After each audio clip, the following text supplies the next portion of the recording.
Comme vous le constatez, après 7 heures d'horloge,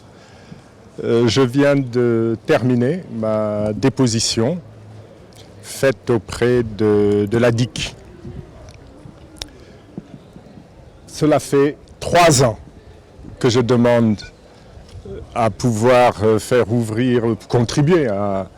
une enquête qui aurait dû être ouverte à l'époque suite à un courrier que j'ai adressé à Monsieur le Président de la République attirant son attention sur des faits totalement anormaux, d'une gravité extrême qui à l'époque portait bien entendu sur l'attribution de permis pétroliers à la société Petrotim, au groupe Petrotim, Petroasia, ce groupe de M. Franck Timis. J'attirais également son attention, toujours en 2016, sur le fait que ces attributions avaient donné lieu à la rédaction d'un faux rapport de présentation et que lui et moi avions été sans doute trompés par ce faux rapport, un vrai faux rapport d'ailleurs, c'est un rapport signé par le ministre Aly Ngouille Ndiaye, à l'époque ministre en charge de l'énergie, mais qui contenait de fausses informations, lesquelles fausses informations étaient destinées à violer la loi et à violer la réglementation sénégalaise. Depuis, comme vous le savez, il n'y a jamais eu de réaction. J'ai également écrit au procureur, il y a de cela 16 mois, l'année dernière, au mois de février. Il n'y avait pas eu de réaction. Il a fallu attendre qu'un de vos collègues de la BBC fasse un reportage pour qu'enfin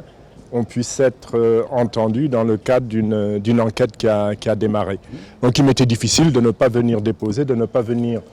dire ce que je savais, de ne pas venir dire tout ce que je savais, en précisant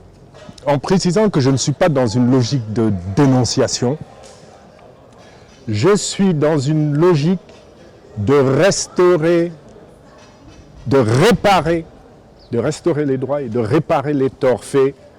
à la nation sénégalaise, au peuple sénégalais, avec cette affaire d'attribution de permis pétroliers via Franck Timis à des sociétés que sont Cosmos et BP. J'ai quand même répondu à, je crois, une vingtaine de questions et moi-même j'ai mis entre leurs mains